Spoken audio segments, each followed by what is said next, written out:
A lost 8-year-old girl stumbled through freezing Montana woods until she found a cabin that had been sealed for 30 years. And when she lifted the hidden floor panel and descended into the darkness below, she discovered evidence that would bring down the most powerful men in 3 counties and finally deliver justice for a father who vanished trying to protect the truth. Before you explore what Sophie found in that underground vault, make sure to smash subscribe, because tomorrow we have an extra special story for you that will blow your mind. The morning fog clung to the valley like wet wool, thick and grey, muffling the world into silence. 8-year-old Sophie Bennett stood at the edge of the gravel driveway, her breath forming small clouds in the October air as she watched her grandmother's beat-up Dodge pull away toward town. The taillights flickered once before disappearing into the white mist, leaving Sophie alone with the quiet hum of the Montana wilderness and the weight of another long Saturday stretching ahead. Their trailer sat at the very edge of Timber Ridge, a town so small it barely registered on most maps. Population 342, or so the faded sign claimed, though Sophie suspected it was closer to 300 now. People didn't stay in Timber Ridge. They left for college and never came back, or they left for work and never looked back, or they simply left because staying felt like slow suffocation. But Sophie and her grandmother Clara had nowhere else to go. This was home, for better or worse, and lately it felt like worse. The trailer itself was a 1976 model, cream-colored with rust eating through the wheel wells, and a porch made from salvaged 2x4s and mismatched plywood. Inside, the walls were thin enough to hear the wind, and the heat never quite reached the back bedroom where Sophie slept under 3 quilts her grandmother had stitched from old clothes. But it was theirs, paid off years ago when Grandma Clara's husband was still alive, back when the lumber mill still ran and people had steady work. Now, Clara worked 2 jobs. Mornings at the Sunrise Diner, flipping eggs and pouring coffee for truckers passing through, and evenings cleaning rooms at the Ponderosa Motel off Highway 12. She left before Sophie woke most days and came home after Sophie had already made herself a sandwich and finished her homework by the light of the one good lamp in the living room. Sophie didn't complain. She understood, even at 8 years old, that survival required sacrifice, but understanding didn't make the loneliness any lighter. She turned back toward the trailer, her sneakers crunching on gravel mixed with frost. The woods behind their property rose up like a dark wall, thick with lodgepole pines and Douglas firs that stretched toward a sky she could barely see through the canopy. Her grandmother had warned her 100 times. "Don't go past the creek, Sophie. Those woods go on for miles, and if you get turned around, no one will hear you call for help." But Sophie had been going past the creek for months now. Not far, just far enough to feel like she'd discovered something. She'd found a fallen oak tree that made a perfect reading spot. She'd found a cluster of wild huckleberry bushes she picked from in July. She'd found a quiet that didn't exist anywhere else in her life, the kind of quiet that let her breathe. This morning, the pull was stronger than usual. Maybe it was the fog, the way it made the familiar world feel like a different place entirely. Maybe it was the fact that her grandmother wouldn't be home until almost 9 that night, and the hours stretched ahead like an empty road. Or maybe it was just that Sophie had learned early that sometimes the only adventure you got was the one you gave yourself. She grabbed her backpack from inside, the one with the broken zipper and her name written in faded marker on the front pocket.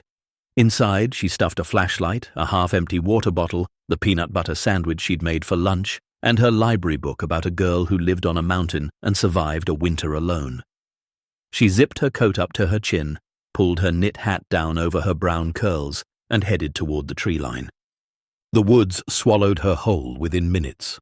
The fog was even thicker here, turning the trees into ghost shapes and muffling every sound except the soft crunch of her footsteps on the needle-covered ground. She crossed the creek easily, hopping from stone to stone, her balance sure from months of practice.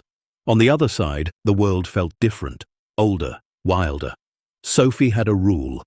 She always left markers. A stack of 3 stones here, a broken branch arranged in an arrow there, small signs she could follow back home. She wasn't stupid, no matter what the kids at school said when they laughed at her second-hand clothes and the way she always ate lunch alone. She knew how to take care of herself. But today, the fog made everything look the same. The trees blurred together. The light was flat and directionless. She'd been walking for maybe 20 minutes, maybe longer, when she realized she couldn't see her last marker. She turned in a slow circle, heart beginning to thump harder in her chest. There. She saw the broken branch, just barely visible through the white haze. She exhaled and kept moving. Another 10 minutes. The ground began to slope upward, and Sophie's legs burned with the effort of climbing. She didn't recognize this part of the woods. The trees here were older, their trunks wider, their branches twisted into shapes that looked almost deliberate. She stopped to catch her breath, leaning against a massive pine, and that's when she saw it. A deer. A doe, watching her from maybe 30 feet away, perfectly still except for the slight twitch of her ears. Sophie froze. She'd seen deer before, of course, plenty of them, but never this close. Never close enough to see the individual hairs on her coat or the wet shine of her dark eyes. The doe stared at her for a long moment, and Sophie stared back, barely breathing. Then the deer turned and bounded away, disappearing into the fog like a ghost. Without thinking, Sophie followed. She couldn't help herself. There was something almost magical about the moment, about the way the doe had looked at her, like she was deciding whether Sophie was worth trusting.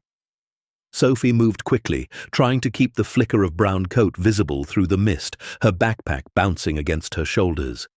She ran for what felt like a long time, uphill, then down into a ravine, then up again. Her lungs burned, her legs ached, but the deer stayed just ahead, always just out of reach, leading her deeper and deeper into woods she'd never seen before. And then the deer was gone. Just gone, like she'd never existed at all. Sophie stopped, bent over with her hands on her knees, gasping for breath. When she finally straightened and looked around, her stomach dropped. She had no idea where she was. The fog was thicker here, so thick she could barely see 10 feet in any direction. The trees pressed in close, unfamiliar and enormous. She turned in a slow circle, searching for anything she recognized, any marker, any landmark. Nothing. Just endless white fog and dark trees and the horrible, growing realization that she was lost. "Okay," she whispered to herself, her voice small and shaky. "Okay, it's fine. Just go back the way you came." But which way had she come? Every direction looked the same. Panic began to creep up her spine like cold fingers. She forced herself to breathe slowly, the way Grandma Clara had taught her when she woke up from nightmares. In through the nose, out through the mouth. Count to 4. Again. She pulled out her flashlight, even though it was still daytime, just to have something solid in her hands. The beam barely cut through the fog, but it made her feel slightly less helpless. She started walking, picking a direction that felt right, even though she had no idea if it was. Minutes turned into what might have been an hour. The fog never lifted, the trees never thinned. And slowly, horribly, she began to realize that she might not find her way out before dark.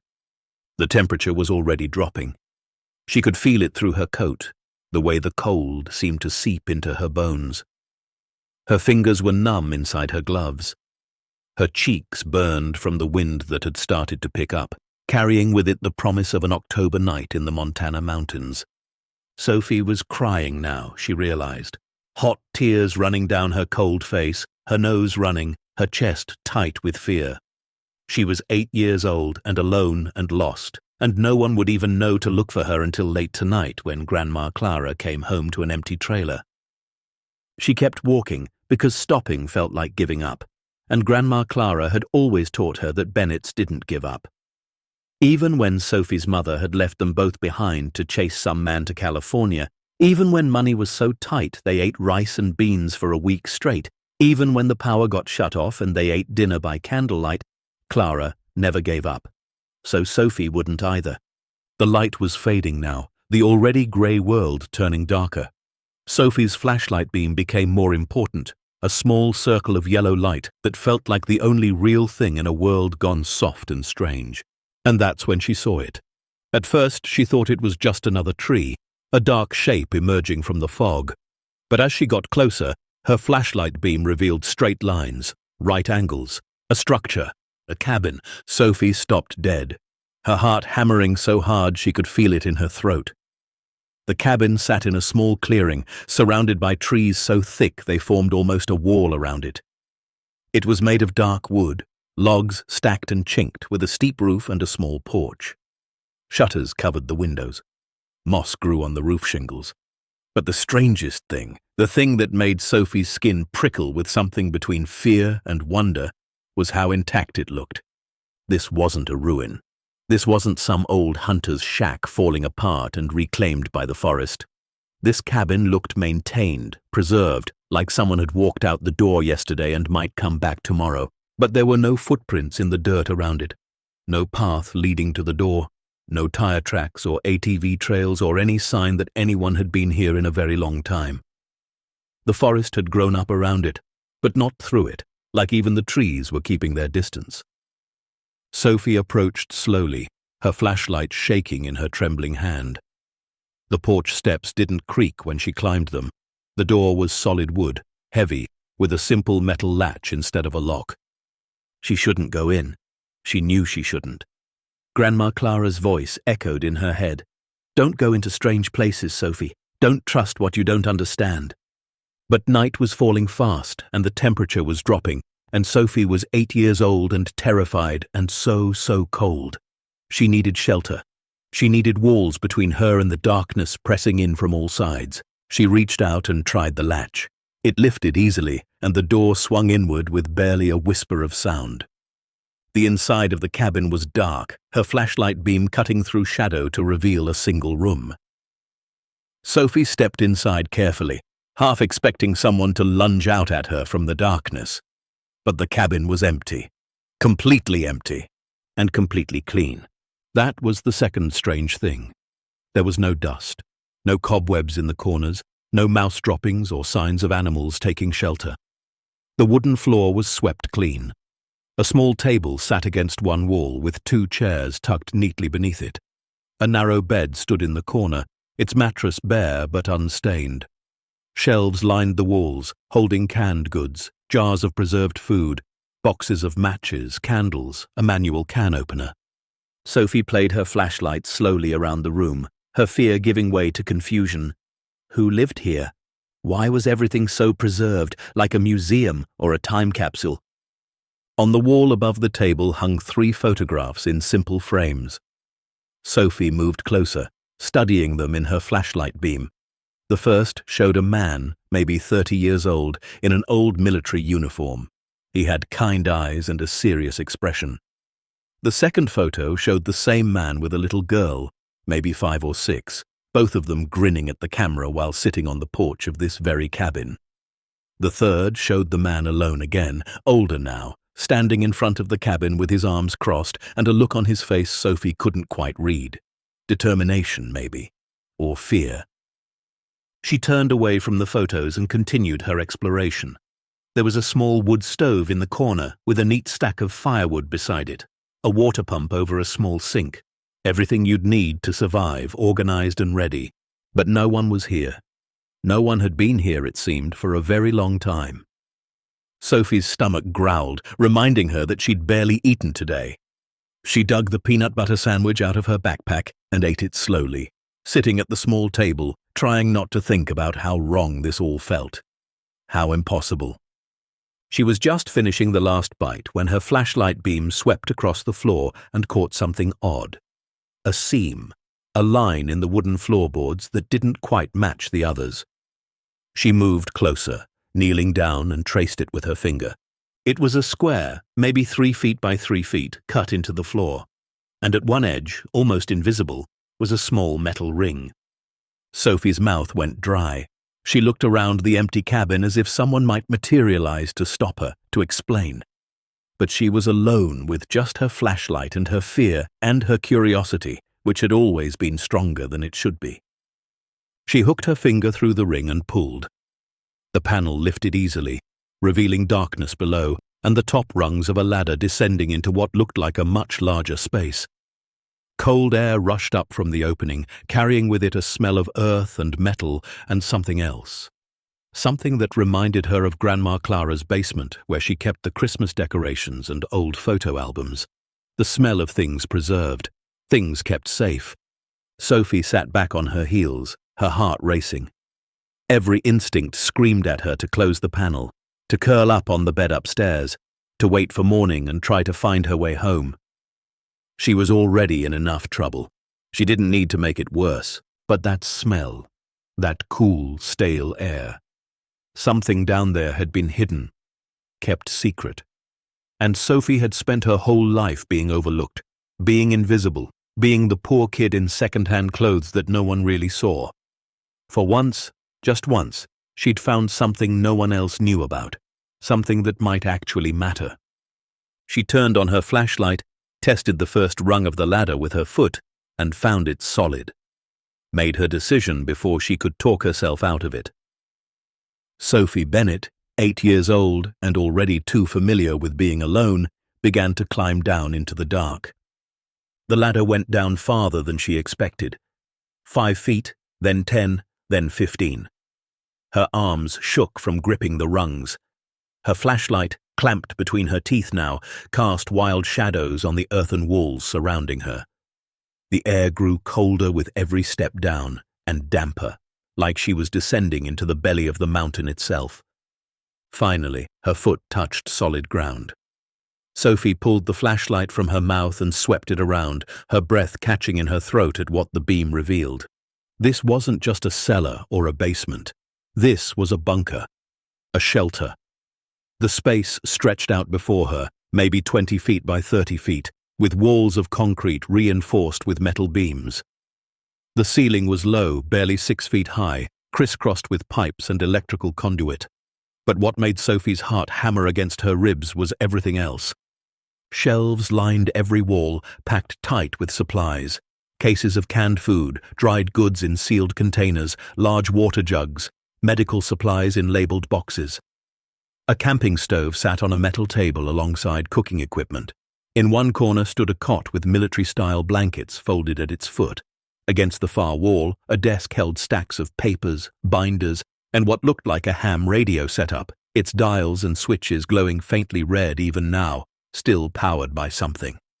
But it was the wall above the desk that stole Sophie's attention completely. Her flashlight beam revealed a massive corkboard, maybe 8 feet wide and 4 feet tall, covered entirely in papers. Maps with routes marked in different colored pins. Photographs tacked up in clusters. Newspaper clippings yellowed with age.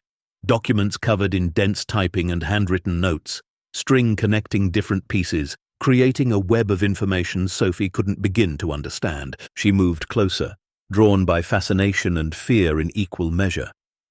Some of the newspaper clippings had dates visible: 1994, 1993, 1995.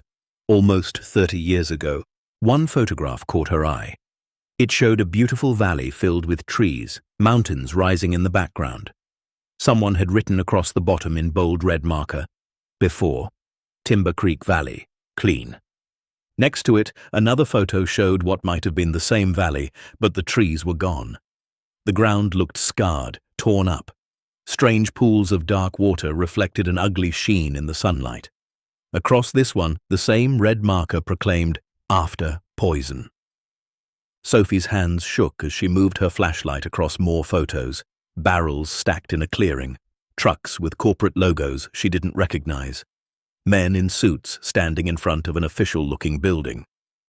One photo showed the same man from the pictures upstairs, the one with the kind eyes, holding up a jar of what looked like dark, sludgy water. She found a binder on the desk labeled Evidence Log, 1993 to 1996. Her cold fingers fumbled with the cover, opening it to reveal page after page of meticulously handwritten notes. Dates, times, locations, names. Descriptions of what the writer had seen, where they'd seen it, who had been there. March 14th, 1994. Returned to Valley site at 0300 hours. 4 more barrels dumped near Eastern Creek bed. Took samples. Water tests show contamination levels increased by 40%. Nearby wildlife showing signs of distress. 2 dead elk found downstream. Sophie couldn't understand all the words, but she understood enough. Someone had been poisoning something, and someone else had been watching, documenting, collecting proof. She pulled out another binder. This one was labeled Personal Journal, Daniel Foster. The first entry was dated July 7, 1993. My name is Daniel Foster. I'm writing this because if something happens to me, someone needs to know the truth. I worked as a surveyor for Cascade Mining Corporation for 6 years. Good job, good pay. I thought I was helping build something, helping the community. I was wrong. Sophie read on, her flashlight held steady even though her hands wanted to shake. The words painted a picture of a man who'd discovered something terrible.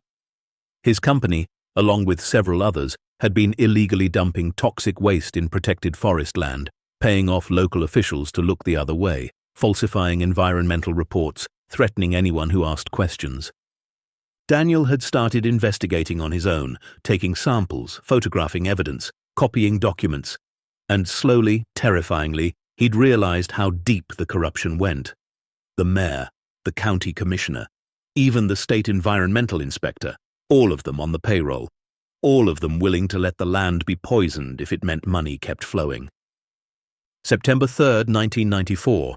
They know. I don't know how, but they know I've been collecting evidence. Found a note on my truck windshield yesterday. Just 2 words. Stop looking. My daughter Emily asked me why I've been so quiet lately. She's only 6. I don't know how to tell her I'm scared. Sophie felt tears burning in her eyes. She flipped ahead, page after page of Daniel's increasingly frightened entries. He'd built this shelter, she realized, built it to hide his evidence, to have a place to run if he needed to. He'd stocked it with everything necessary to survive, and he'd kept documenting everything, kept collecting proof, even as the threats escalated. January 20th, 1995. Someone shot at my truck today. Missed me by inches. The sheriff said it was probably just hunters, but I know better. I'm running out of time. I've made copies of everything, sent some to journalists, to federal agencies, but I don't know if it'll be enough. Don't know if anyone will listen. Rich men have a way of making problems disappear. The entries grew shorter, more urgent. March 8th, 1995. Moving Emily to her mother's sister in Idaho. Can't risk her being here. She cried when I told her. Asked me why we couldn't go together. I told her Daddy has to finish something important first. I hope someday she'll understand. I hope someday I can explain. March 15th, 1995. It's done. Emily's safe. All the evidence is secured here and in 3 other locations. If I disappear, the truth will still exist. Someone will find it. Someone has to. The final entry was dated March 22nd, 1995, 29 years ago. They're coming. I can hear trucks on the access road. I'm going to lead them away from the shelter, away from the evidence. This is my last entry. To whoever finds this, the truth matters. Justice matters. Don't let them bury what I died protecting. Tell Emily her daddy loved her more than anything in this world. Tell her I'm sorry I couldn't keep my promise to come back. Sophie's tears fell freely now, splashing onto the page. She closed the journal carefully, reverently, and looked around at the walls packed with evidence. This man, Daniel Foster, had hidden all of this here, had built this shelter not to save himself, but to save the truth. And then he'd vanished. No one had ever found him. No one had ever found this place, until now. Until an 8-year-old girl got lost in the fog and followed a deer deeper into the woods than anyone had gone in almost 30 years. Sophie wiped her eyes and stood up straighter. She was cold. She was scared. She was so far from home she didn't know if she'd ever find her way back. But standing in this underground shelter, surrounded by one man's courage and sacrifice, she felt something else too. She felt like she'd found something that mattered, something bigger than her small life and her lonely days and her second-hand clothes. She'd found the truth, and somehow, impossibly, she knew she had to get it out of this mountain and into the light. Sophie looked around the shelter one more time, her flashlight beam sweeping across shelves of supplies and walls of evidence. She couldn't carry it all. She could barely carry herself. But she could carry something. She grabbed the personal journal and one of the binders labeled photographic evidence. They were heavy, but she managed to shove them into her backpack alongside her water bottle and empty sandwich bag. The backpack bulged awkwardly, the zipper barely closing, but it held. Then she turned toward the ladder, took a deep breath, and began to climb. By the time Sophie climbed back up the ladder and emerged into the cabin above, full darkness had settled over the mountain. She could see it through the gaps in the shutters, a blackness so complete it seemed to press against the windows like something alive. The temperature had dropped even further. Her breath formed thick clouds in the beam of her flashlight. She closed the floor panel carefully, reverently, as if she were sealing a tomb. In a way, she was.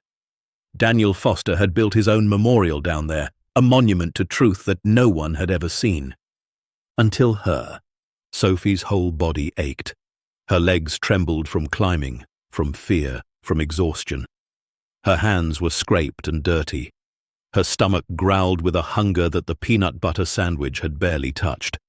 And suddenly, the weight of everything crashed down on her like a wave. She was lost. She was alone. Night had fallen, and even if she wanted to try to find her way home, she wouldn't make it 10 feet in this darkness. Grandma Clara was probably home by now, probably frantic, probably calling neighbors, and maybe even the sheriff. Sophie imagined her grandmother's face, tight with worry, and felt tears burn hot behind her eyes. But she couldn't do anything about it now. She was stuck here until morning, stuck in a dead man's cabin with his secrets weighing down her backpack and his story echoing in her head. She needed to stay warm. That was the first thing. The cabin had a wood stove, and there was firewood stacked neatly beside it. Sophie had watched Grandma Clara build fires in their old barrel stove enough times to know the basics. Wadded newspaper on the bottom, kindling on top of that. Larger pieces once it got going. There was no newspaper in the cabin, but she found an old cardboard box in the corner that would work. Her hands shook as she tore it into pieces and arranged them in the stove. The kindling caught on her third match, and Sophie felt a surge of pride as tiny flames began to lick up through the wood. She added larger pieces carefully, the way Clara had taught her, and within minutes, warmth began to radiate from the cast-iron stove. The cabin transformed in the firelight. Shadows danced on the walls. The photographs above the table seemed to flicker with life. Sophie pulled one of the chairs closer to the stove and sat down, her backpack heavy on her lap. She was afraid to take it off, afraid that if she set it down, the journals and evidence might somehow disappear, might prove to be just a dream. But they were real. She could feel their weight. She could smell the musty paper scent rising from the backpack's opening. Sophie unzipped it and pulled out the personal journal again. She'd only read parts of it down in the shelter, skimming through to understand the basic story. Now, with firelight and time and nothing else to do, she read more carefully. Daniel Foster had been a veteran. That much was clear from references scattered throughout the entries. He'd served in the Gulf War in 1990 and 1991, come home with what he called a head full of noise and a need to do something good. The surveying job with Cascade Mining had seemed like that good thing at first. Honest work, decent pay, a chance to help develop the land responsibly. He'd been naive, he wrote. So damn naive. The first hint of trouble came in the spring of 1993. Daniel had been surveying a remote valley north of Timber Ridge, a place called Timber Creek Valley that was supposed to remain protected wilderness. But when he'd arrived to do his survey work, he'd found evidence of recent activity. Tire tracks, disturbed earth, and barrels. Dozens of industrial barrels half buried in hastily dug pits near the creek. May 9th, 1993. Took samples from the creek downstream of the barrels. Water has a chemical smell, oily sheen on the surface. I've seen enough industrial sites to know contamination when I see it. Reported it to my supervisor, Mike Harrison. He told me to forget about it, said the company had permits for everything. But when I asked to see the permits, he got angry. Told me to do my job and stop asking questions. First time I felt real fear. Daniel hadn't stopped asking questions. He'd started documenting everything on his own time, taking his daughter Emily on what he called nature walks that were really reconnaissance missions, teaching her to identify birds and trees while secretly photographing evidence, building this cabin as a weekend retreat that was really a vault. The entries painted a picture of a man trying desperately to be both a good father and a good man, and slowly realizing those two things might be impossible to reconcile. July 23, 1993, Emily's 7th birthday today, took her fishing at Mallard Lake. She caught 3 trout and laughed so hard when the first one splashed her. I want to remember that laugh forever. Want to believe I'm building a world where she can grow up safe and the water stays clean and people tell the truth. But I'm starting to think that world doesn't exist. Not here. Not anymore. Sophie's throat tightened. She thought of the photograph downstairs, the one of Daniel and his daughter on the cabin porch, both of them smiling like they didn't have a care in the world. Emily would be older than Grandma Clara now, somewhere in her mid-30s. Did she know what happened to her father? Did she spend her whole life wondering why he never came back? The journal continued. Daniel's investigation had deepened. He'd discovered that Cascade Mining wasn't the only company dumping waste in protected areas. There were 3 others, all working together, all paying bribes to local officials to look the other way. The mayor of Timber Ridge, a man named Robert Vance, had received over $50,000 in cash payments. The county environmental inspector, Susan Walsh, had been given a new truck and a consulting fee of $30,000. Even the sheriff, Gerald Pike, had taken money to ignore complaints. October 1st, 1993. I have proof now. Real proof. Bank records Mike Harrison left in his truck. He doesn't know I photographed them. Invoices from the hauling company showing what they were transporting. Water test results that show contamination levels 50 times higher than safe limits. If I go public with this, people will go to jail. Companies will be shut down. The whole town will know their leaders sold them out for cash. But Daniel hadn't gone public. Not right away. The next entries revealed why.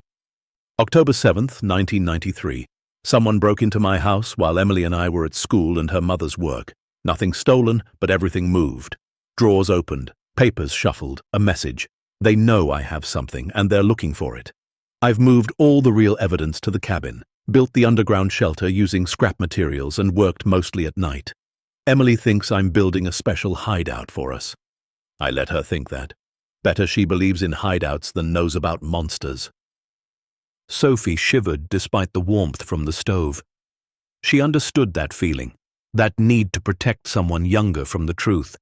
She'd felt it herself sometimes, listening to Grandma Clara on the phone late at night, talking in a tight, worried voice about money and bills and whether they'd make it through another month.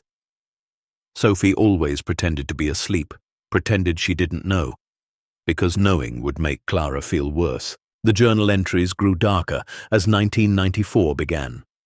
Daniel had tried to contact journalists, federal environmental agencies, even the FBI. But small-town corruption had a way of insulating itself. Phone calls went unreturned. Letters disappeared. The one reporter who'd seemed interested had suddenly stopped responding after visiting Timber Ridge for 2 days.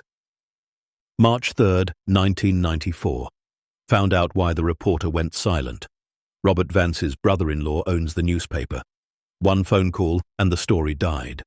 I'm running out of options, running out of people to trust, starting to think the only way this ends is if I disappear and the evidence surfaces after I'm gone. At least then they can't threaten Emily to get to me. Sophie's hands trembled as she turned the pages. The handwriting got shakier as the months passed, less neat, more desperate. August 19th, 1994. Emily starts 2nd grade next week. She asked me why I don't smile anymore. I told her Daddy's just tired. Truth is, I'm terrified. Terrified they'll hurt her to hurt me. Terrified the poison in that valley will spread. Terrified that in the end, none of this will matter because rich men always win. But Daniel had kept fighting, kept documenting, kept believing that somehow, someday, the truth would come to light. The final entries in late 1994 and early 1995 were rushed, almost frantic. Plans for getting Emily to safety. Instructions for where copies of evidence were hidden. Names of people who might help, though Daniel noted that he couldn't be sure who was trustworthy anymore. And then that last entry from March 22nd, 1995. The one about hearing trucks coming, about leading them away from the shelter, about hoping someone would find the truth. Sophie closed the journal and sat in silence for a long time, listening to the fire crackle and the wind howl outside the cabin walls. She was 8 years old. She could barely understand half of what she'd read, but she understood enough. Daniel Foster had died protecting this evidence. And now, 29 years later, she'd found it. What was she supposed to do with that? She pulled out the second binder she'd grabbed, the one labeled Photographic Evidence. Inside were dozens of photographs, each one dated and labeled in Daniel's careful handwriting. The images told a brutal story. Before and after shots of Timber Creek Valley. The first set showed pristine wilderness, clear streams, healthy forests. The second set showed devastation. Trees dying from the roots up, their needles brown and falling. Streams running dark with chemical runoff, dead fish floating belly up. A deer lying on its side, ribs showing, eyes vacant. Photos of barrels with corporate logos, Cascade Mining, Intermountain Chemical, Northwest Industrial Disposal, Alpine Resources. Each company's barrels dumped in different locations, but all within protected wilderness areas. Photos of trucks making late-night deliveries, grainy, taken from a distance but clear enough to show license plates and company markings. And then the really damning photos. Men in suits shaking hands outside the Timber Ridge Town Hall. Daniel had somehow gotten close enough to photograph money changing hands. Envelopes being passed. Robert Vance, the mayor, counting cash in his office with the blinds half closed. Sophie felt sick looking at them. Not because of what they showed, though that was bad enough, but because of what they meant. These people had been willing to poison the land, to threaten a man's daughter, maybe even to kill, all to protect their scheme. And they'd gotten away with it. For almost 30 years they'd gotten away with it. She was just about to close the binder when something fell out from between the last pages. An envelope, yellowed with age, sealed with wax that had cracked but still held. Across the front, in Daniel's handwriting, "To whoever finds this." Sophie's heart hammered as she carefully broke the seal and pulled out a single sheet of paper. The letter was dated March 21st, 1995, the day before Daniel's final journal entry. "To whoever finds this," it began. "I don't know who you are or when you're reading this. Maybe it's next week. Maybe it's 50 years from now. Maybe no one ever finds it, and all of this was for nothing. But I have to believe someone will. I have to believe truth has a way of surfacing, even when people try to bury it deep. My name is Daniel Foster. I was a father, a veteran, and a man who made the mistake of believing his country's ideals actually meant something. I discovered that people I trusted, people in positions of power, were poisoning protected wilderness for profit. When I tried to expose them, they threatened my daughter. So I sent her away and I hid the evidence, and now I'm writing this because I know they're coming for me. I won't survive this. I've made my peace with that. But I need you to know, this evidence is real. The contamination is real. The corruption goes deep, maybe deeper than even I understood. If you're reading this, it means you found the shelter, which means you're probably brave or foolish or desperate, maybe all three. Please, I'm begging you, get this evidence to people who can do something with it. Federal authorities, journalists outside the region, environmental groups, anyone who can't be bought or scared into silence. The people responsible might still be in power. They might still be dangerous. But the land they poisoned, it's still poisoned. And if nothing changes, it'll keep spreading. My daughter Emily, if she's still alive, deserves to know her father didn't run away. That he loved her more than his own life. That he tried to do the right thing even when it cost him everything. And the people of Timber Ridge deserve to know their land was sold out from under them by men who valued money more than the air their children breathe and the water they drink. I'm not a hero. I'm just a man who saw something wrong and couldn't look away. If you found this, maybe you're the same. Maybe you're the person who can finish what I started. Thank you. And I'm sorry for the burden I'm placing on you. But someone has to tell the truth. Daniel Foster, March 21st, 1995. Sophie read the letter 3 times, tears streaming down her face. The weight of it was crushing. She was 8 years old. She was nobody. She was a kid who wore second-hand clothes and ate free lunch at school, and whose own mother had left her behind like she didn't matter. What was she supposed to do with a dead man's final wish? What happens next will turn this small girl's life upside down, reveal a truth that powerful men buried for decades, and remind us why sometimes the quietest voices carry the most important messages. Stay tuned to see what happens next. If you're enjoying the story, please like, share, and subscribe for more. Sophie must have fallen asleep sitting in the chair because she woke to grey light filtering through the shutters and a stiffness in her neck that made her wince. The fire had burned down to embers. The cabin was cold again, though not as bitterly cold as the night before. For a moment, she forgot where she was. Then it all came rushing back. The fog, the deer, the cabin, the shelter. Daniel Foster's journal heavy in her backpack. Sophie stood slowly, every muscle protesting. She was hungry, thirsty, and desperately needed to use a bathroom. The cabin had an outhouse out back. Daniel's journal had mentioned it, but Sophie wasn't brave enough to go wandering in the woods alone. She held it. She moved to one of the shuttered windows and carefully opened it a crack. Morning light spilled in, pale and watery. The fog had lifted slightly, though wisps of it still clung to the trees like torn fabric. She could see maybe 50 feet now, which was better than last night's 10. More importantly, she could see the sun. And where there was sun, there was direction. East. Which meant if she headed south and slightly west, she should eventually hit the valley where Timber Ridge sat. Should, probably, maybe. Sophie had never been good at orienteering, but she didn't have much choice.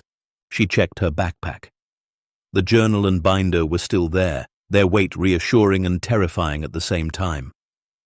She had 1 swallow of water left in her bottle and no food. Her flashlight batteries were running low, the beam noticeably dimmer than yesterday. She should leave, right now, while the visibility was decent and she still had energy, but something made her hesitate. She looked around the cabin one more time, at the photographs on the wall, at the neatly organized supplies, at the floor panel that hid a dead man's last stand. If she left and couldn't find her way back, all of this would be lost again. She was the only person alive who knew it existed. The only person who could tell Daniel's daughter that her father hadn't abandoned her. The only person who could bring his evidence into the light. That responsibility felt bigger than the entire mountain pressing down on her. Sophie took a deep breath. She was 8 years old, but Grandma Clara had always said age didn't measure courage, actions did. And right now, the action she needed to take was simple. Get home, get safe, tell someone. She adjusted her backpack, tightened the straps, and stepped out onto the cabin's porch. The morning air bit at her face, sharp and clean. Birds called in the distance, their songs echoing through the trees.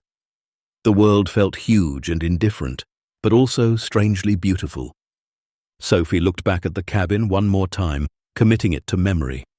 The dark wood, the moss-covered roof, the way it sat in its hidden clearing like a secret the forest had been keeping. Then she started walking. The first hour was terrible. Every tree looked the same. Every direction seemed equally wrong. Sophie tried to keep the weak morning sun on her left, tried to head in what felt like a downward slope, but the forest was deceptive. Paths that looked promising would dead-end in tangles of fallen timber. Clearings that seemed familiar would turn out to be completely new. Her legs ached, her stomach cramped with hunger. The backpack straps dug into her shoulders, making her back hurt. And slowly, horribly, she began to think she'd made a terrible mistake. She should have stayed at the cabin, waited for rescuers to find her. They had to be looking by now, right?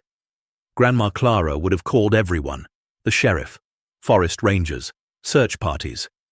Except no one knew where she'd gone. She'd told no one about going into the woods. She'd left no trail, no note, nothing.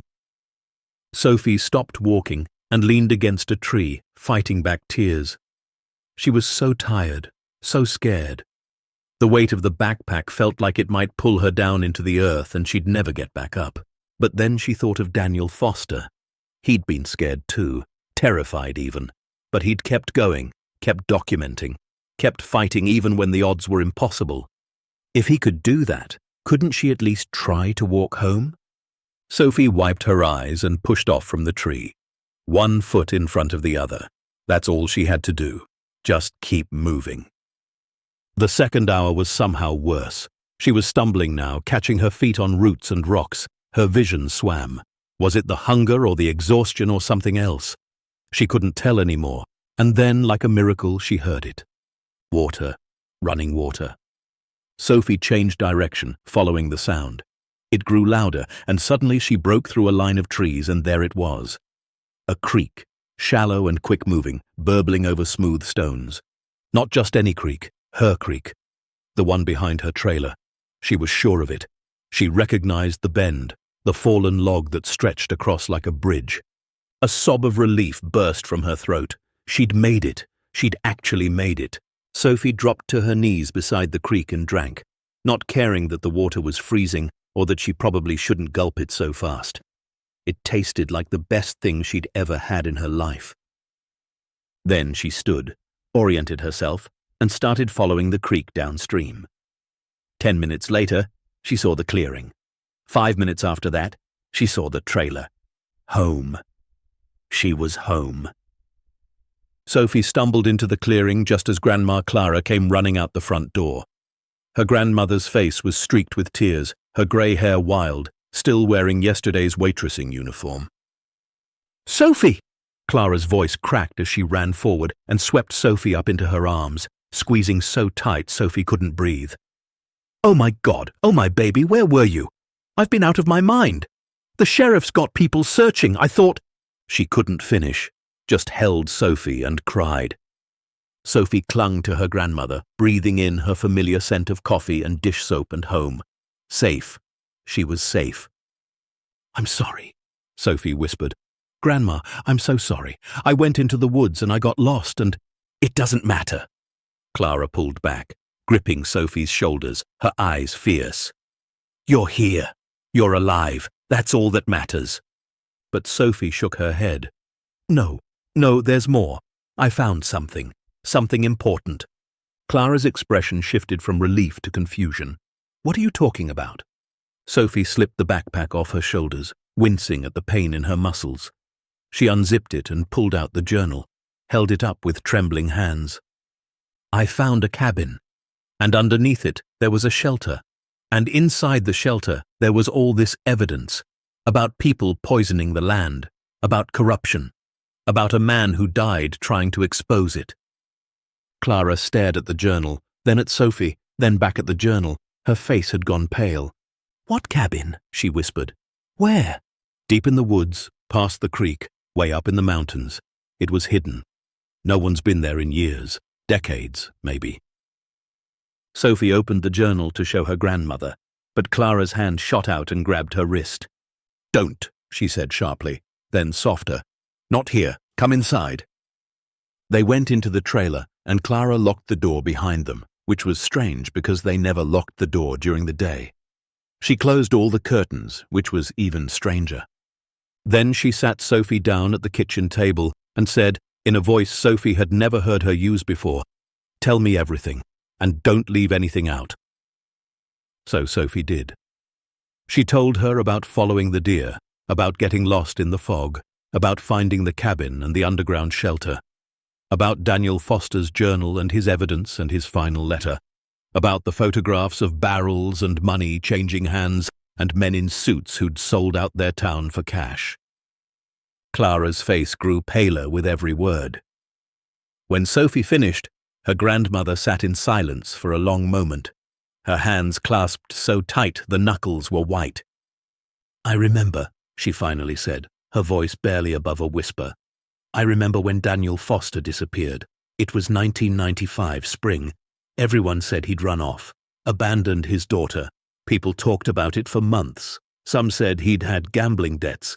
Others said he'd been having an affair and ran off with some woman. The sheriff barely investigated, just declared him a missing person, and that was that. She looked at Sophie, her eyes bright with unshed tears. His daughter was just a little older than you are now. She was devastated. Her mother moved her away, out of state. I never heard what happened to them. The journal says he was trying to protect her, Sophie said. He sent her away so they couldn't use her against him. Clara nodded slowly. And now you've found what he was hiding. Oh, sweetheart. Oh, Sophie. What do we do? Sophie asked. He asked whoever found it to tell the truth, to get the evidence to people who could do something. Her grandmother stood abruptly and walked to the window, peeking through the curtain. Some of those people he named, some of those officials, they might still be around. Robert Vance, the mayor, he retired about 10 years ago, but he still lives in town, and his son is on the county commission now. She turned back to Sophie. If word gets out that you found this, if the wrong people find out, we could be in danger. Sophie felt ice slide down her spine. She hadn't thought of that. She'd been so focused on getting home, on surviving, that she hadn't considered what came next. So what do we do? She asked again, smaller this time. Clara was quiet for a long moment. Then she squared her shoulders, and Sophie saw something in her grandmother's face that she recognized. The same determination she saw in her own reflection when she was trying to be brave. We do what Daniel Foster asked, Clara said firmly. We tell the truth, but we do it smart. We don't go to anyone local. We go over their heads, federal authorities, environmental agencies, media outside the area. She knelt in front of Sophie and took her hands. This is going to get complicated, baby. Maybe scary. People might not believe us, or they might believe us and try to stop us, but that man died protecting this evidence, and his daughter deserves to know the truth. This whole town deserves to know the truth. Sophie nodded, her throat tight. I'm scared, Grandma. I know. Me too. Clara pulled her into a hug. But we're Bennetts, and Bennetts don't run from hard things. We face them head on. They stayed like that for a while, holding each other in the dim trailer, while outside the Montana morning grew brighter and the world spun on, unaware that two females, one old and one very young, were about to shake its foundations. Finally, Clara pulled back. First things first. You need to eat and rest. Then we're calling someone I trust, an old friend who works for the State Environmental Department in Helena. She's good people. She'll know what to do. Sophie nodded and let her grandmother lead her to the kitchen, where Clara started pulling out bread and cheese for a sandwich. But even as she ate, even as the warmth of the trailer seeped into her cold bones, Sophie couldn't stop thinking about the cabin in the woods, about Daniel Foster and his daughter and the truth that had been buried for 29 years, about how sometimes the smallest people found the biggest secrets, and about how her life, quiet and overlooked and simple, had just become anything but. Clara's friend from the State Environmental Department was a woman named Margaret Chen. Sophie sat at the kitchen table, nibbling on her second sandwich, while her grandmother spoke in low, urgent tones on the phone in the next room. She couldn't hear everything, but she caught fragments. Yes, I'm serious. No, I'm not making this up. My granddaughter found it. You need to come see this, Margaret. Today, if possible. When Clara came back into the kitchen, her face was set with determination. She's driving down from Helena. Should be here by early afternoon. She's bringing someone from the State Attorney General's office with her. Sophie's stomach clenched. Is that good? It's necessary, Clara said, sitting down across from her. Margaret's one of the good ones. Been fighting corporate pollution for 20 years. If anyone will take this seriously, it's her. The hours until Margaret arrived felt endless. Clara called the sheriff's office to let them know Sophie had been found safe, which triggered a whole new wave of stress when Deputy Harrison showed up at their door to take a statement. Tom Harrison was in his late 50s, with a gut that hung over his belt and eyes that looked perpetually tired. He'd been with the Timber Ridge Sheriff's Department for over 30 years. Sophie watched him from the couch as he stood in their small living room, notepad in hand. So, You just got lost in the woods?" he asked Sophie, his tone suggesting he didn't quite believe it was that simple. "Yes, sir," Sophie said quietly. "And you stayed in some cabin you found?" "Yes, sir." "What cabin? There aren't any cabins up in that area." Clara stepped in smoothly. "She was lost and scared, Tom. She probably wandered farther than any of us realized. The important thing is she's home safe." Harrison's eyes narrowed slightly. "Still, a cabin? You sure about that, little girl?" Sophie nodded, keeping her face neutral the way kids learn to do when adults don't believe them. Harrison scribbled something in his notepad. "Well, I'll need to file a report. Sophie, you're lucky you didn't freeze to death up there. What were you thinking going that far into the woods alone?" "I wasn't thinking," Sophie said, which was at least partially true. After Harrison left, Clara let out a long breath. "He's going to talk. The whole town will know by supper time that you spent the night in some mystery cabin." "Is that bad?" "Depends on who's listening." Margaret Chen arrived at 2:30 that afternoon, driving a mud-splattered state vehicle with official plates. She was in her late 40s, wearing practical hiking boots and a weatherproof jacket, her black hair pulled back in a no-nonsense ponytail. But it was the woman with her who made Sophie's breath catch. She was younger, maybe 35, with sharp eyes behind wire-rimmed glasses and an intensity that filled the room the moment she stepped inside. She wore a dark pantsuit and carried a leather briefcase that looked expensive and official. "Clara," Margaret said, pulling Sophie's grandmother into a brief hug. "It's been too long." "Thanks for coming so quickly," Margaret gestured to her companion. "This is Grace Reeves. She's an investigator with the State Attorney General's Environmental Crimes Division." Grace extended her hand first to Clara, then crouched down to Sophie's eye level and offered it to her as well. "Sophie, I hear you found something very important." Sophie shook her hand, impressed, despite her nerves, that this official woman was treating her like an equal. "Can we see it?" Grace asked. They sat around the kitchen table, the same one where Sophie had eaten countless meals, and she watched as these two women carefully examined Daniel Foster's journal and the photographic evidence binder.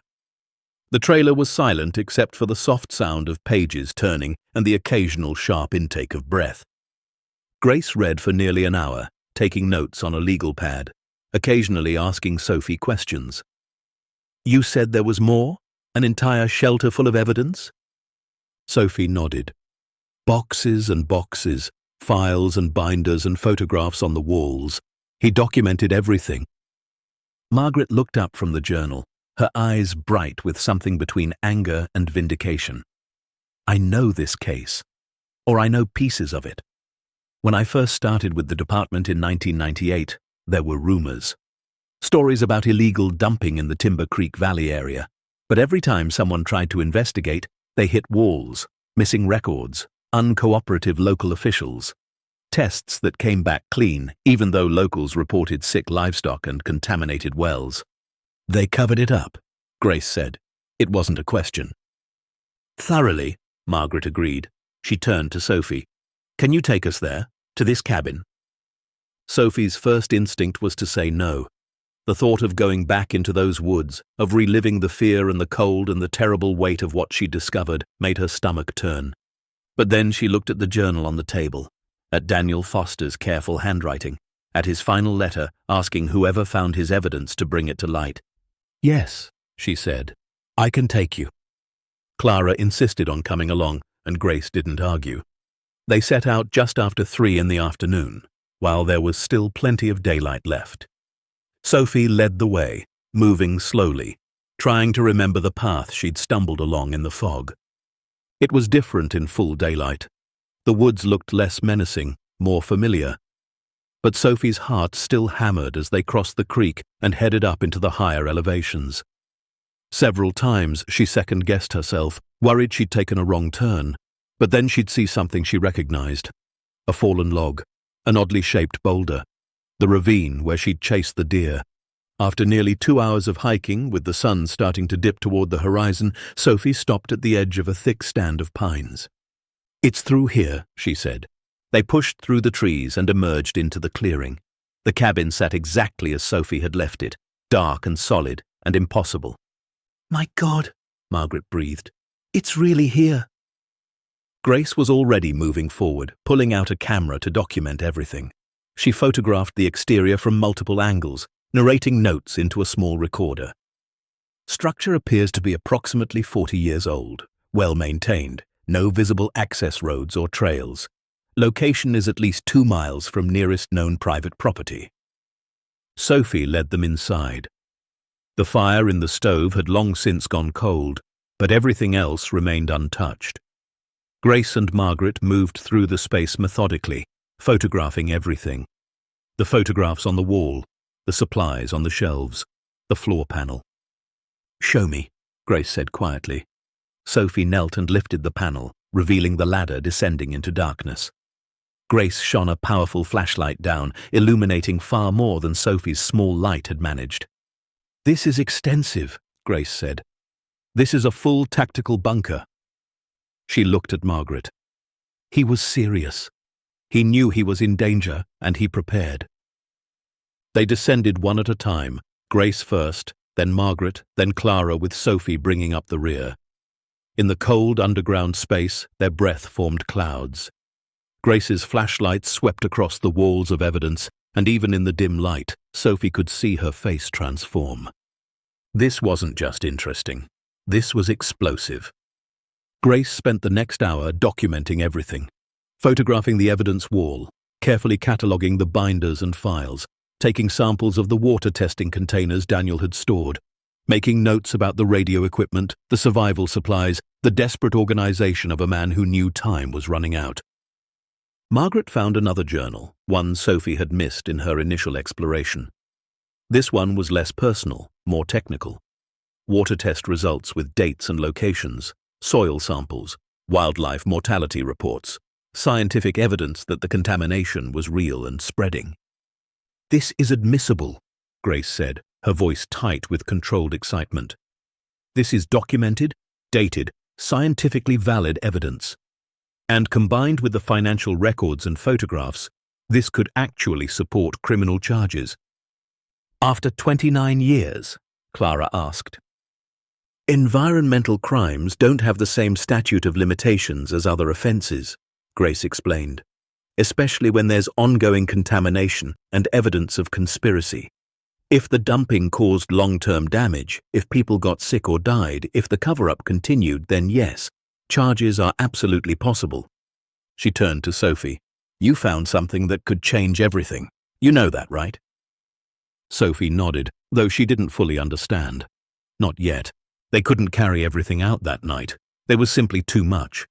But Grace carefully packed several key pieces of evidence into a protective case. The personal journal, the financial records, a selection of photographs, Daniel's final letter. "We'll need to secure this site," she said as they prepared to leave. "Get a team up here to properly document and extract everything. But we need to do it quietly. If the wrong people find out we're investigating, evidence could disappear. Witnesses could be intimidated. Some of the people named in these documents are still around," Margaret said grimly. "Still in positions of power." Grace's jaw tightened. "Then we need to move fast." The hike back to the trailer took longer in the fading light, but they made it safely just as full darkness fell. Inside, Grace made several phone calls while Sophie sat on the couch, exhaustion finally catching up with her. She must have dozed off because the next thing she knew, Clara was gently shaking her awake. "Come on, sweetheart. Let's get you to bed." But as Sophie stumbled toward her bedroom, she heard Grace's voice from the kitchen, sharp and urgent. "I don't care what time it is. We need a federal environmental team and a forensic accounting unit. Yes, I understand the jurisdiction questions. I'm telling you this is bigger than a local matter. We have evidence of corporate environmental crimes, public corruption, and possible homicide spanning 3 decades. A pause. The evidence was preserved by the victim before he disappeared. It's been hidden for 29 years, and it was found by an 8-year-old girl who got lost in the woods. Sophie fell asleep to the sound of Grace Reeves building a case, and somewhere in her dreams, she thought she saw Daniel Foster smiling. The next 3 days were chaos. Grace had been true to her word about moving fast. By Tuesday morning, federal investigators from the Environmental Protection Agency arrived in Timber Ridge, along with agents from the FBI's white-collar crime division. They descended on the cabin in the woods like a small army, documenting everything, carefully extracting evidence, testing the shelter's radio equipment, which, remarkably, still functioned on backup batteries that had somehow maintained a charge for nearly 3 decades. Clara kept Sophie home from school, which was just as well, because by Tuesday afternoon, the media had arrived. It started with a local news crew from Great Falls, then stations from Missoula and Billings. By Wednesday, there were satellite trucks from national networks parked on Main Street, their crews interviewing anyone who would talk. The story was irresistible. A missing man's decades-old evidence discovered by a lost child. Corporate corruption. Environmental catastrophe. A cover-up that reached into the highest levels of local government. It had everything. Sophie watched from behind Clara's curtains as reporters knocked on their door. Her grandmother turned them all away with a firm, "No comment. My granddaughter is 8 years old and will not be speaking to the press." But that didn't stop the stories. By Thursday, Sophie's name was in newspapers across Montana and beyond. Local girl uncovers decades-old environmental crimes. Child's discovery exposes toxic conspiracy. Lost girl finds more than shelter in abandoned cabin. At school, when Clara finally sent her back on Friday, everything had changed. Kids who'd never spoken to her before suddenly wanted to be her friend. Teachers looked at her with a mixture of pride and concern. The principal called her into his office, not to discipline her, but to ask if she was okay, if she needed anything. Sophie didn't know how to process any of it. She'd gone from invisible to the center of attention overnight, and it felt overwhelming and strange and not entirely good. But the real earthquake came on Saturday morning when Grace Reeves showed up at their trailer with someone new. A woman in her mid-30s with Daniel Foster's kind eyes and a trembling smile. "Sophie," Grace said gently, "this is Emily Foster, Daniel's daughter." Sophie's breath caught. The little girl from the photographs now grown, standing in her living room with tears already streaming down her face. Emily knelt down in front of Sophie, her hands shaking. "Thank you," she whispered. "Thank you for finding him, for finding the truth. I've spent 29 years thinking my father abandoned me, thinking he just walked away and never looked back." Her voice broke. "And now I know. Now I finally know he died protecting me. That he loved me enough to sacrifice everything." Sophie didn't know what to say, so she did the only thing that felt right. She stepped forward and hugged Emily Foster, and they held each other while Emily wept for the father she'd lost and found again in the same moment. Later, after Emily had composed herself, they sat together at the kitchen table. Emily had brought photographs of her own, pictures of Daniel when she was a baby, the two of them on camping trips, building the cabin together, both of them smiling with sawdust in their hair. "He told me we were making a special place," Emily said, touching one photo gently. "Our secret hideaway. I was so excited. I thought it was just for us, just for fun." She looked up at Sophie. "I never knew he was building it to hide evidence, to protect something bigger than both of us." Grace had news too. The investigation was expanding rapidly. The EPA had tested the Timber Creek Valley area and confirmed extensive contamination. Arsenic, lead, industrial solvents, and chemical compounds that shouldn't exist in nature. The pollution had spread through groundwater systems, affecting wells and streams for miles around. "We're interviewing people who've lived in the area for decades," Grace explained. "And we're finding patterns. Elevated cancer rates, livestock deaths, crop failures, all concentrated in areas downstream from the dumping sites." "People were dying," Margaret added, "and no one connected it to the contamination because the cover-up was so complete." "What about the people who did it?" Clara asked. "The ones Daniel named?" Grace's expression hardened. "Robert Vance, the former mayor, is still alive.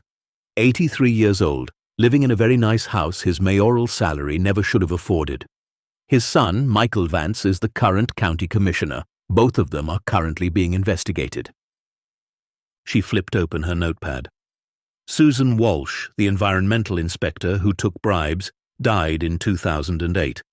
But her records and Daniel's documentation of payments to her are helping us trace the money. Gerald Pike, the sheriff who ignored complaints, is in a nursing home with dementia, but we're looking into his deputies, some of whom are still working in law enforcement. And the companies? Emily asked, her voice hard. The ones who actually dumped the waste? Cascade Mining went bankrupt in 2003, but we're pursuing its successor entities. The other 3 companies Daniel identified are all still operational. Their legal teams are already screaming, but we have evidence they can't dispute. And more importantly, we have a timeline of deliberate criminal activity. Grace looked at Sophie. Because of what you found, we can prove this wasn't an accident. It was a calculated crime sustained through bribery and intimidation. That changes everything. Over the next few weeks, the investigation exploded into something even bigger than Grace had predicted. Documents from the shelter led investigators to other evidence Daniel had hidden. He'd sent packets to 3 different locations: a safety deposit box in Missoula, a storage unit in Kalispell, and a sealed package left with a lawyer who died in 2012, but whose firm had kept the unopened envelope in their archives. Each cache contained duplicates of key evidence: bank records, witness statements, photographs. Daniel had been thorough, almost obsessively so, creating redundancy because he'd known they'd try to destroy what he'd found, and he'd been right to worry. As the investigation deepened, stories began to emerge. A journalist who'd tried to report on the dumping in 1995 had been run off the road. He'd survived, but his car had been totaled and all his notes destroyed. He'd taken the hint and dropped the story. A forestry worker who'd reported seeing illegal dumping in 1996 had been fired and blacklisted. He'd moved to Oregon and never spoke about it again. Until now, when federal investigators tracked him down and he finally told his story. A local doctor who'd noticed the cancer cluster had tried to report it to state health officials in 1998. Her report had been lost, and when she'd persisted, she'd received threatening phone calls. She'd eventually closed her practice and left Montana entirely. The pattern was clear and damning. This wasn't just a few bad actors. It was systemic corruption enforced through fear. By mid-November, arrests began. Michael Vance, the county commissioner and son of the former mayor, was charged with obstruction of justice for his role in continuing to suppress evidence and intimidate witnesses, even after his father's retirement. The investigation revealed he'd known about the dumping and the cover-up, and had actively worked to keep it hidden. 2 executives from Intermountain Chemical were indicted on environmental crimes and conspiracy charges. Documents showed they'd personally approved the illegal dumping and authorized the bribery payments. The former CEO of Cascade Mining, now 78 and living in Arizona, was arrested at his golf club. Photographs of him in handcuffs made the front page of newspapers across the region. And Robert Vance, the former mayor who'd taken the first bribes, died of a heart attack 3 days before he was scheduled to be arrested. Some people said it was divine justice. Others said he'd gotten off easy. Through it all, Sophie tried to maintain some sense of normalcy. She went to school. She did her homework. She played in the woods behind the trailer, though never as far as she used to go. But everything had changed. The quiet, overlooked life she'd known was gone. Now people recognized her everywhere. Strangers approached Clara in the grocery store to thank her for raising such a brave granddaughter. Teachers at school treated her with a careful reverence that made her uncomfortable. And the media attention wouldn't stop. Grace had arranged for a protective order that kept reporters from harassing Sophie directly, but that didn't stop them from camping out near the trailer or trying to interview her classmates. The worst part was the anger. Not everyone in Timber Ridge was happy about the investigation. Some people blamed Sophie for bringing federal authorities into their town, for embarrassing local officials, for causing trouble. One night, someone threw a rock through their trailer window with a note tied to it. "Mind your own business or else." Clara called the sheriff's department, though Deputy Harrison seemed less than enthusiastic about investigating. It was Grace who arranged for actual protection, a federal marshal who parked outside their trailer at night. Security cameras installed around their property. "I'm sorry," Sophie said one night, curled up on the couch with her grandmother. "I didn't mean to make everything so complicated." Clara pulled her close. "You did the right thing, baby. The brave thing. Some people don't like the truth because it makes them uncomfortable. But that doesn't make it less important." "I just wanted to help," Sophie whispered. "And you did. You helped Emily find closure. You helped expose people who were poisoning our land. You helped give voice to everyone who was too scared to speak up." Clara kissed the top of her head. "You did what Daniel Foster hoped someone would do. You finished what he started." In December, the EPA announced a comprehensive cleanup plan for the Timber Creek Valley area and surrounding contaminated sites. The cost was estimated at over $60 million to be paid by the companies responsible through a combination of legal settlements and environmental restoration funds. Emily Foster filed a wrongful death lawsuit on behalf of her father's estate. The companies settled within weeks, not wanting the publicity of a trial. The settlement amount was confidential, but Emily publicly announced she was using most of it to establish the Daniel Foster Environmental Justice Foundation, dedicated to helping communities fight corporate pollution. She asked Sophie to be present when she announced the foundation at a press conference in Helena. Sophie stood next to Emily, uncomfortable in the dress Clara had bought specially for the occasion, while cameras flashed and reporters shouted questions. "My father died believing the truth mattered," Emily said, her voice strong and clear. "And 29 years later, a brave little girl proved him right. This foundation will continue his work, supporting whistleblowers, funding independent environmental testing, and fighting for communities that can't fight for themselves." She looked down at Sophie and smiled. "Because one person, no matter how small, can change everything." The attention was overwhelming, but Sophie was learning to handle it.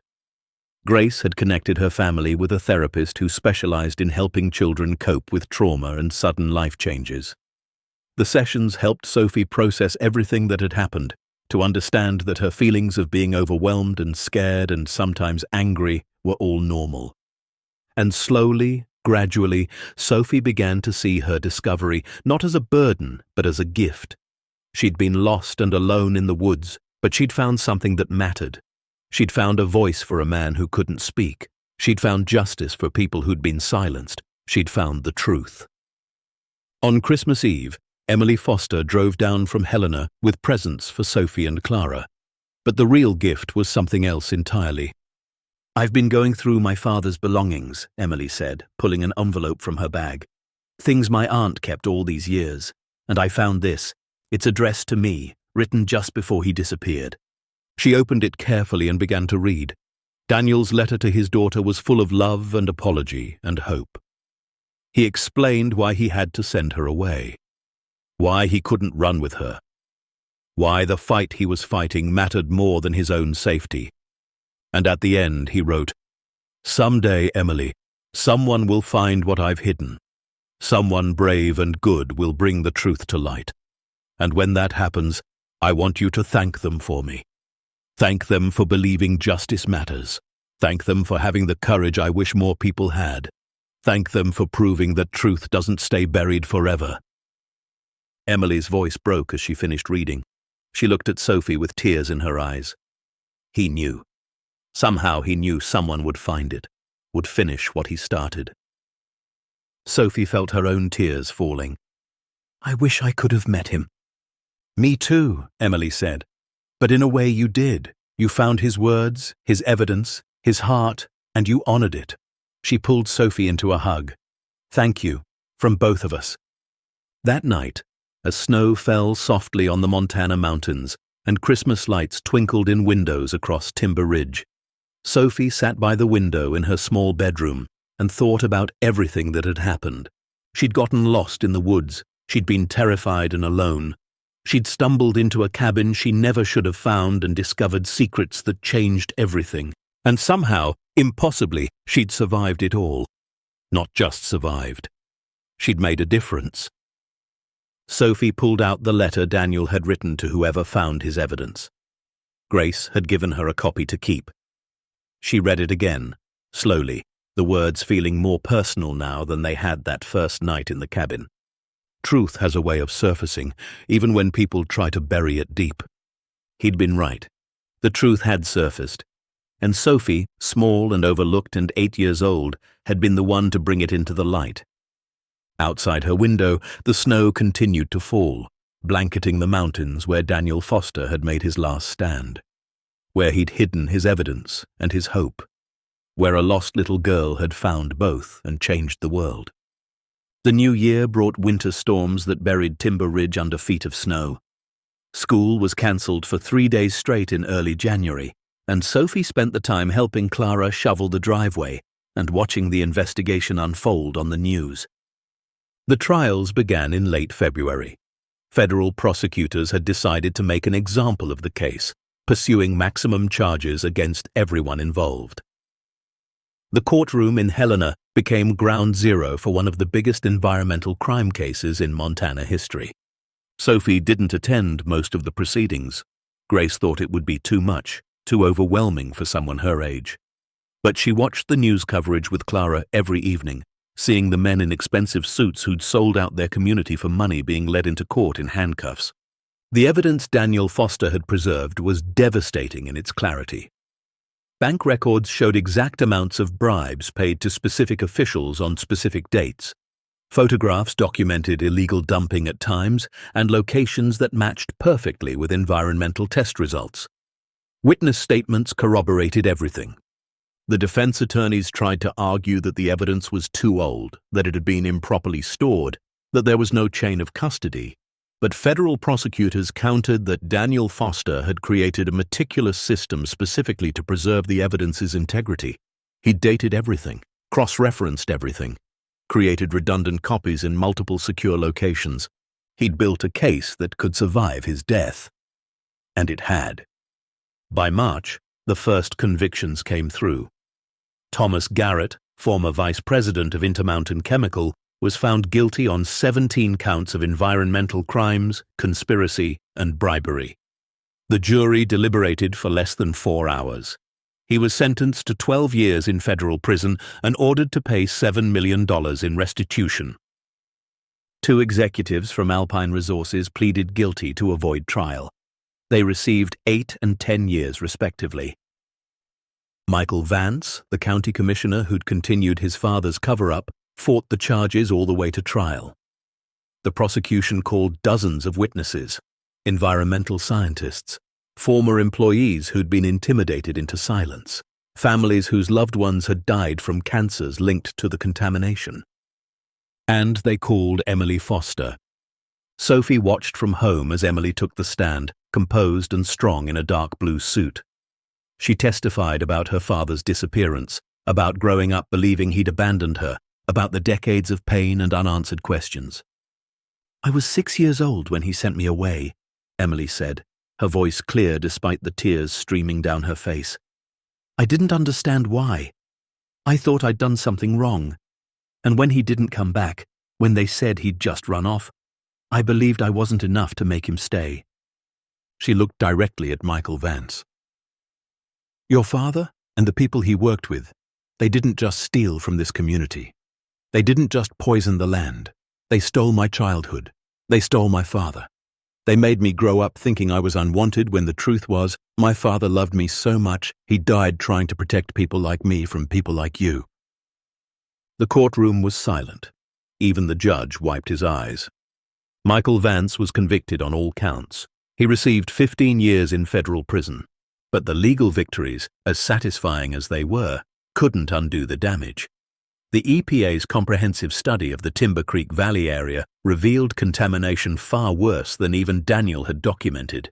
Decades of illegal dumping had poisoned groundwater that fed into 6 different creek systems. Soil contamination extended over 40 square miles. Wildlife populations had been decimated, and the human cost was staggering. Epidemiologists studying health records from the affected areas found elevated rates of kidney cancer, liver disease, and rare blood disorders. Over 200 people had likely died from illnesses linked to the contamination. Hundreds more were sick. The cleanup would take years, maybe decades, and some of the damage could never be fully repaired. Sophie learned all of this gradually, in pieces she could understand. Grace was careful to explain things in ways that didn't overwhelm her, but also didn't hide the truth. The truth, Grace insisted, was important, even when it was hard, especially then. In April, the Timber Creek Valley area was officially designated a Superfund site, which meant federal money would fund the cleanup. Contaminated soil would be excavated and properly disposed of. Affected wells would be closed and new water systems installed. Monitoring would continue for at least 20 years. The Daniel Foster Environmental Justice Foundation, funded by Emily's settlement money, became the community liaison for the cleanup. Emily had quit her job in Idaho and moved back to Montana, determined to see her father's work through to completion. She and Sophie had grown close. Emily visited the trailer regularly, bringing books and art supplies and stories about her father that made him feel real in ways the journal never could. He loved terrible jokes, Emily told Sophie one afternoon as they sat on the trailer's porch, watching spring rain sweep across the valley. The kind that make you groan. And he sang off-key in the shower. And he made the best pancakes with chocolate chips arranged in smiley faces. Sophie smiled. The journal made him sound so serious. He was serious about important things, Emily said. But he was also goofy and kind, and he gave the best hugs. Her voice softened. I wish you could have known him. I wish he could have known you. He would have loved how brave you are. I wasn't brave, Sophie said. I was just lost. Emily shook her head. You climbed down into that shelter when you could have stayed upstairs. You took his journal and evidence when you could have left them.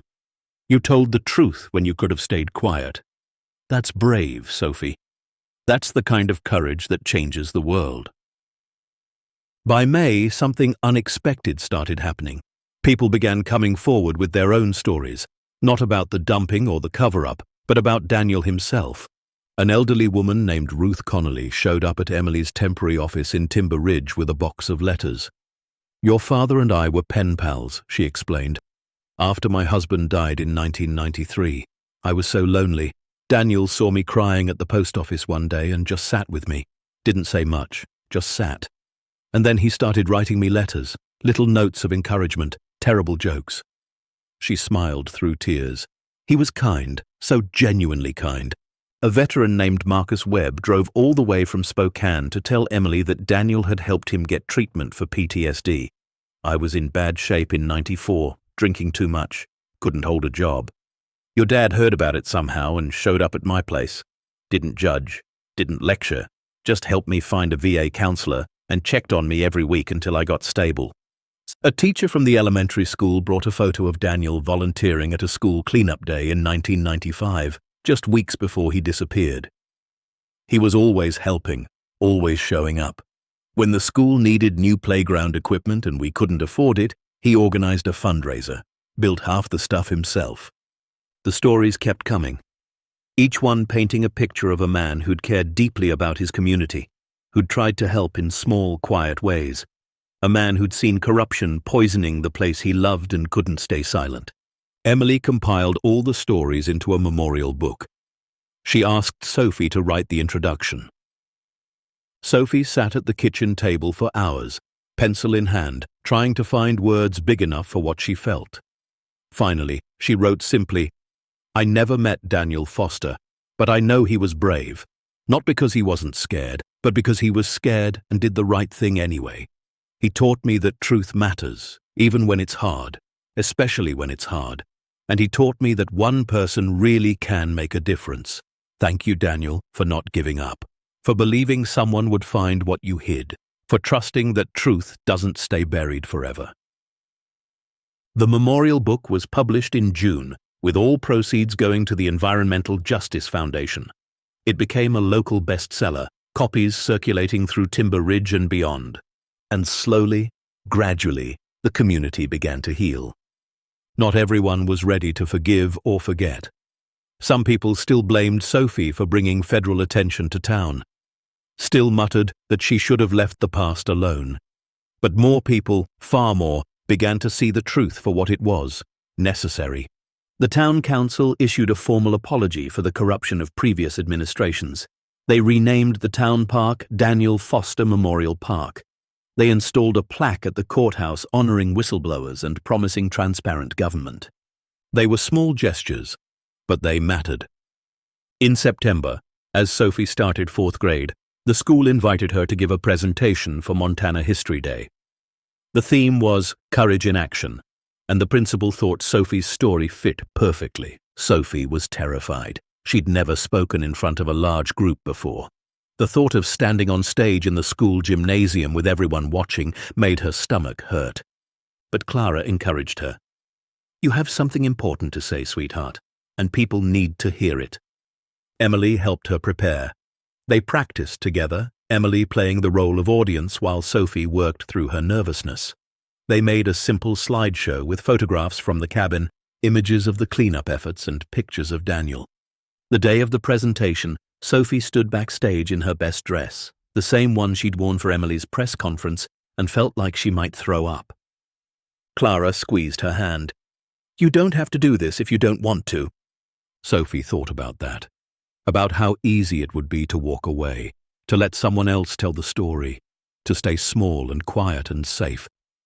But then she thought about Daniel Foster, terrified and alone, climbing down into his shelter to document one more piece of evidence, writing one more letter, believing that someday, somehow, it would matter. "I want to," Sophie said. And she meant it. The gymnasium was packed. Students filled the bleachers. Parents and community members stood along the walls. Sophie saw familiar faces, her teachers, her classmates, Grace Reeves in the back row, Emily sitting in the front, smiling encouragement. Sophie walked to the podium, her notes trembling in her hands. The microphone was too tall. Someone adjusted it for her. And then there was silence, everyone waiting. Sophie took a deep breath and began. "Last October, I got lost in the woods. I was scared and cold, and I thought I might die out there. But I found a cabin, and inside that cabin was a secret that had been buried for 29 years. She told them about Daniel Foster, about his discovery of the illegal dumping, about his attempts to expose the corruption, about his shelter and his evidence and his final letter. He asked whoever found his evidence to tell the truth, Sophie said, to make sure people knew what happened, to fight for justice even though he couldn't anymore. She clicked to the next slide, a photo of the Timber Creek Valley before the contamination. This is what our land looked like when it was healthy, when the water was clean and the animals were safe and nobody was getting sick from poison in the ground. Next slide, the valley after, dead trees, contaminated water, barren earth. And this is what it looked like after people chose money over truth, after they decided profit was more important than people. She showed photos of the cleanup efforts, workers in protective suits excavating contaminated soil, new water treatment facilities being built, monitoring equipment being installed. This is what truth looks like when people are brave enough to speak it, when they refuse to stay quiet even when it's scary. Sophie's voice grew stronger. "I'm 9 years old. I'm not big or strong or important. Before I found that cabin, I was just a kid nobody really noticed. I wore hand-me-down clothes. I ate free lunch. I didn't have a lot of friends." She paused. "But I found something that mattered. And I learned that you don't have to be big to be brave. You don't have to be powerful to make a difference. You just have to care enough to do the right thing." She clicked to a photo of Daniel and Emily, both smiling on the cabin porch. Daniel Foster died trying to protect people he'd never meet, trying to save a future he'd never see. And for almost 30 years, nobody knew. Nobody thanked him. Nobody honored his sacrifice. Her voice caught. But he did it anyway, because truth matters, because justice matters, because some things are worth fighting for even if you're scared, even if you're alone, even if you think nobody will ever know. Sophie looked out at the audience, at faces she knew and faces she didn't, at people who doubted her, and people who'd supported her. I think courage isn't about not being afraid. It's about being afraid and doing the right thing anyway. It's about speaking up when it's easier to stay quiet. It's about believing that one person really can change things. She took a deep breath. Daniel Foster was that kind of person, and because of him, because of what he did, our land is healing. Families have answers about why their loved ones got sick. Bad people are in prison. And hundreds of people who might have died from that poison will live because the cleanup is happening. Sophie clicked to the final slide. A photo of the cabin as it looked now, carefully preserved and designated as a historical site. The Montana Historical Society had taken over its maintenance, turning it into a memorial and educational center about environmental whistleblowing. One person's courage can last forever, Sophie said softly. It can inspire others, it can change laws, it can heal communities, it can save lives. She looked directly at Emily, who was crying openly now. And it can give a daughter back her father's memory, can let her know she was loved, that he didn't leave her, that he fought for her and for everyone until his last breath. The gymnasium was absolutely silent. Sophie could hear her own heart beating. I got lost in the woods, she said, but I found something more important than my way home. I found proof that truth doesn't stay buried forever, that justice, even if it takes 30 years, is worth fighting for. And that courage, real courage, means doing what's right even when you're terrified. She stepped back from the microphone. For a moment, nothing happened. Then someone started clapping. Then another person. And then the entire gymnasium erupted in applause so loud Sophie thought the walls might shake. Emily rushed forward and pulled her into a hug. Clara was crying. Grace gave her a thumbs up from the back row. And Sophie, small and overlooked and 9 years old, realized she'd found her voice. The presentation was recorded and shared online. Within days, it had thousands of views, then tens of thousands. Media outlets picked it up. Sophie's words about courage and truth resonated far beyond Timber Ridge, beyond Montana, beyond anything she'd imagined. Schools around the country started showing the video. Teachers used it to talk about environmental justice, about civic courage, about how ordinary people can do extraordinary things. Sophie received letters from children her age and younger, kids who'd been inspired by her story. I was scared to tell the truth about bullying at my school, one girl wrote. But your presentation made me brave enough to talk to my teacher. Thank you. Another letter came from a teenager in California. My dad works for a company that's doing something wrong. I've been too afraid to report it. But after hearing about Daniel Foster and what you did, I'm going to speak up.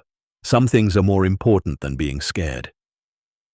The letters kept coming, hundreds of them, each one proof that Daniel's courage and Sophie's discovery had rippled out farther than anyone could have predicted. In November, almost exactly 1 year after Sophie had found the cabin, the EPA held a ceremony marking the completion of the first phase of cleanup in Timber Creek Valley. The contaminated soil had been excavated. New water systems were in place. Monitoring wells showed improvement in groundwater quality. There was still work to do, years of work, but the land was healing. Sophie and Clara attended the ceremony along with Emily and dozens of families affected by the contamination. A memorial had been erected at the entrance to the valley. Black granite engraved with the names of everyone who died from illnesses linked to the pollution. 237 names. 237 lives stolen by greed. At the top of the memorial, larger than the other names, was Daniel Foster's. The EPA administrator spoke about the importance of environmental protection and corporate accountability. The Montana governor talked about justice and healing, but it was Emily's speech that made everyone cry. My father believed in truth, she said, standing in front of the memorial with her hand resting on his name. He believed that doing the right thing mattered more than being safe, more than being comfortable, more than being liked. She looked out at the crowd. For 29 years, I thought he'd abandoned me, that I wasn't important enough to stay for, and that pain shaped my entire life. I made decisions based on believing I was unwanted. I built walls because I was afraid of being left again. Her voice broke. But he didn't leave me. He died protecting me, protecting all of us. And a lost little girl brought that truth to light. Emily gestured for Sophie to join her at the memorial. Sophie walked forward slowly, suddenly shy with all these people watching. But Emily took her hand and pulled her close. "This is Sophie Bennett," Emily said. "She's 9 years old. She found my father's evidence. She brought it to the right people. She refused to let the truth stay buried." Emily knelt down to Sophie's level. "You gave me back my father. Not his body, not his life, but something maybe more important. You gave me back his love, his sacrifice, his courage. You let me know that I mattered to him, that he chose to die rather than let them use me as leverage, that his last thoughts were of protecting me." Tears streamed down both their faces. "Thank you," Emily whispered. "Thank you for being brave, for finishing what he started, for proving that truth really does matter." They hugged while cameras flashed and people applauded, and the Montana wind swept across the valley where Daniel Foster had taken his last stand. That evening, Emily asked Sophie and Clara if they'd like to visit the cabin with her. It had been designated a historical site, but Emily had special permission to access it privately. They drove up as far as the new access road would take them, then hiked the final mile. It was harder in November than it had been in October. Snow dusted the ground. The air was colder. But Sophie remembered the way. The cabin looked different now. Official. There were plaques explaining its significance. Interpretive signs about environmental whistleblowing. The shelter below had been carefully preserved as Daniel had left it, a testament to one man's determination. But Emily had a key to bypass the public areas. She led Sophie and Clara inside, to the small room above where Daniel had once lived, and planned and feared and hoped. "I wanted to show you something," Emily said. She pulled out a metal box Sophie had never seen before. The Historical Society found this hidden in the walls when they were doing preservation work. "It's addressed to me, but I think you should read it too." Inside was a letter, not typed or formal, but handwritten in Daniel's careful script. It was dated March 21st, 1995, the same day as his letter to whoever found the evidence. "My dearest Emily," it began. "By the time you read this, I'll be gone. I'm so sorry, baby girl. I'm sorry I won't be there for your first day of school, your first heartbreak, your graduation, your wedding, all the moments a father should witness. I'm sorry you'll grow up with questions I can't answer, but I need you to understand something. I didn't leave because I didn't love you. I left because I loved you too much to let them use you against me. I left because some truths are bigger than one man's life, bigger than one man's happiness. The people I'm fighting, they would have hurt you to silence me. And I couldn't let that happen. I couldn't look at your beautiful face and know I'd chosen my safety over the safety of hundreds of people who might get sick from the poison these men are hiding. So I made a choice. A terrible, impossible choice. I sent you away. I hid the evidence. And I'm preparing to lead them away from here, away from what matters, away from you and from the truth. I don't know if anyone will ever find what I've hidden, but I have to believe they will. I have to believe that truth has a way of surfacing even after I'm gone. Someday, Emily, someone brave will find this place. Someone good will bring the evidence to light. And when that happens, I want you to thank them. Thank them for me.